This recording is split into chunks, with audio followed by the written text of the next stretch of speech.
संबंध। इस प्रकार निर्गुण निराकार ब्रह्म की उपासना से देहाभिमानियों के लिए परमात्मा की प्राप्ति कठिन बतलाने के उपरांत अब 2 श्लोकों द्वारा सगुण परमेश्वर की उपासना से परमेश्वर की प्राप्ति शीघ्र और अनायास होने की बात कहते हैं। ये तु सर्वाणि कर्माणि मयि सन्न्यस्य मत्परा अनान्येनैव योगेन मां ध्यायन्त उपासते।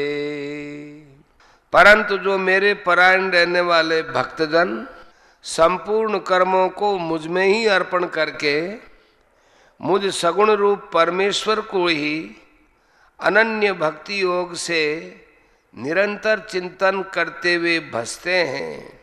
प्रश्न, तू पद का यहाँ क्या अभिप्राय है? उत्तर, तू पद या निर्गुण उपासकों की अपेक्षा सगुण उपासकों की विलक्षणता दिखलाने के लिए है। प्रश्न, भगवान के परायण होना क्या है?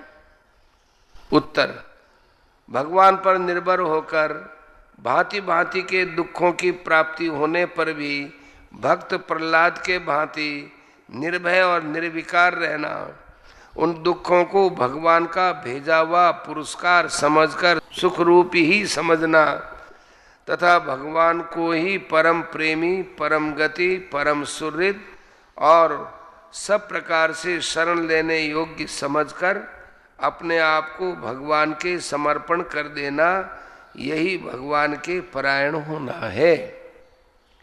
प्रश्न, संपूर्ण कर्मों को भगवान के समर्पण करना क्या है?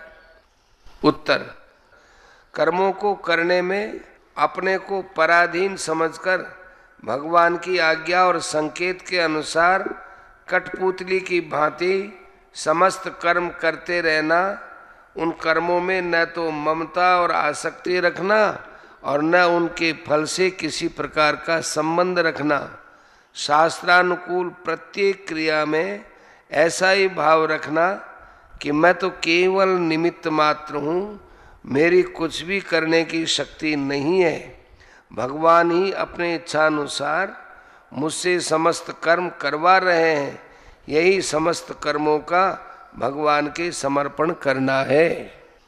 प्रश्न, अनन्य भक्ति योग क्या है और उसके द्वारा भगवान का चिंतन करते हुए उनकी उपासना करना क्या है?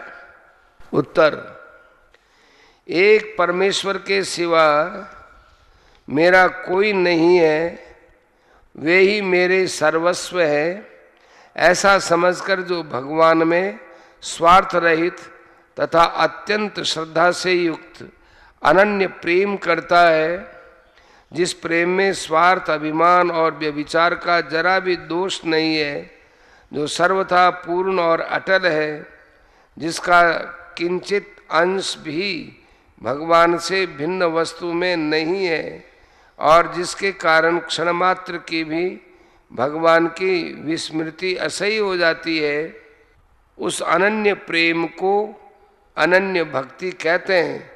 और ऐसे भक्ति योग द्वारा निरंतर भगवान का चिंतन करते हुए जो उनके गुण, प्रभाव और लीलाओं का श्रवण कीर्तन, उनके नामों का उच्चारण और जप आदि करता है, वही अनन्य भक्ति के द्वारा भगवान का चिंतन करते हुए उनकी उपासना करना है।